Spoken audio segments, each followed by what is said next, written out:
질병으로 수술했어도 상해 후유장애 보험금 인정받을 수 있는 방법이 있습니다.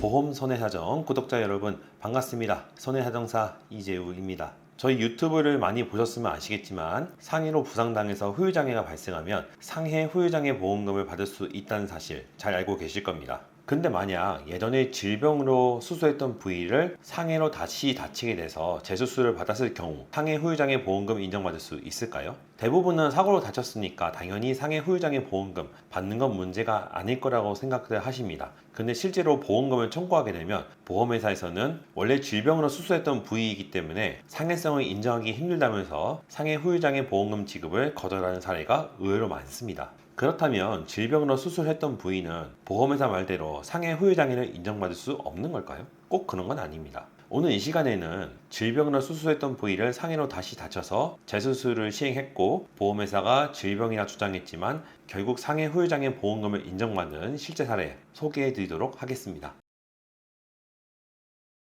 이번 의뢰인은 과거에 관절 와순이 손상돼서 질병으로 판명되고 수술을 받은 적이 있었습니다. 수술한 후에는 재활을 통해서 일상생활이 가능한 정도로 치료가 됐었습니다. 그러던 어느 날 계단에서 넘어져 어깨를 부딪히면서 수술했던 어깨를 크게 다쳤고 병원에 긴급 이송돼서 확인해 보니까 과거에 수술했던 관절와순이 재파열되었음을 확인하였습니다. 병원에서는 긴급 수술 진행하였고 수술 후에 재활까지 진행했습니다만 두 번을 다쳤던 부위라 그런지 첫 번째와는 다르게 재활을 했음에도 어깨가 정상으로 돌아오지 않았습니다. 사고가 발생했기 때문에 상해 실비나 입원 일당, 수술비는 문제없이 지급이 되었습니다. 그런데 상해 후유장애는 얘기가 달랐습니다. 환자분은 시간이 지나도 어깨가 회복되지 않았기 때문에 상해 후유장애 보험금에 대해서 알아보기 시작했는데 인터넷과 블로그, 유튜브를 다 찾아보았지만 자신과 비슷한 사례를 찾기 힘들었다고 합니다. 주변에서도 원래 질병으로 수술했던 게 다쳐서 다시 수술한 경우에는 이게 질병인지 상해인지 헷갈려서 보험금을 청구해도 받기가 쉽지 않다라는 말을 듣게 됩니다.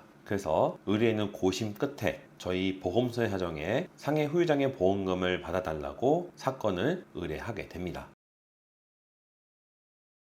사건을 의뢰한 시점은 재수술 이후 8개월이 경과한 시점이었습니다. 그래서 곧바로 후유장애 진단을 시행한 결과 의뢰인은 한 팔의 3대 관절 중 한 관절에 뚜렷한 장애가 남은 경우로 평가받았고 이렇게 발행된 후유장애 진단서를 근거로 저희는 손해하정서를 작성해 보험회사에 제출했습니다. 하지만 이 사건은 장애 진단서만 제출한다고 해결되는 사건은 아니었습니다. 보험회사는 다음과 같이 주장했습니다. 현재 장애는 기존에 있던 질병의 영향이 크다. 따라서 이번 사고만으로 발생한 장애라고 보기는 어렵다. 사실 이러한 보험회사의 주장은 잘못되었다고 볼 수는 없습니다. 기존 질병과 상해가 같이 존재하는 경우에는 이번 장애가 상해로 발생한 것인지 질병으로 발생한 것인지 둘이 공존한다면 그 비율은 각각 몇 대 몇 정도가 되는지 이런 것을 의학적으로 판단해야 하기 때문에 이 사건이 매우 어려웠습니다. 결국 이 사건의 핵심은 상해 기여도였습니다. 따라서 단순히 후유장애 진단서만 제출한 게 아니라 과거 수술 기록과 회복 기록, 사고 이후 영상검사, 재수술 기록, 현재 운동 범위 제한, 이에 대한 조치의 의학적 소견을 일목요연하게 정리해서 사고가 현재 장애에 미친 영향을 충분히 설명할 수 있도록 자료를 보완하였습니다. 보험회사가 이 자료를 근거로 의료자문을 시행한 결과 전부는 아니었지만 상해로 인해 후유장애가 발생했음을 일부 인정받았습니다. 기존 질병의 영향 역시 인정되었기 때문에 상해 기여도가 반영된 후유장애 보험금을 환자분에게 지급하였습니다. 환자분 역시 이 결과를 충분히 납득해서 보험금을 수령하였고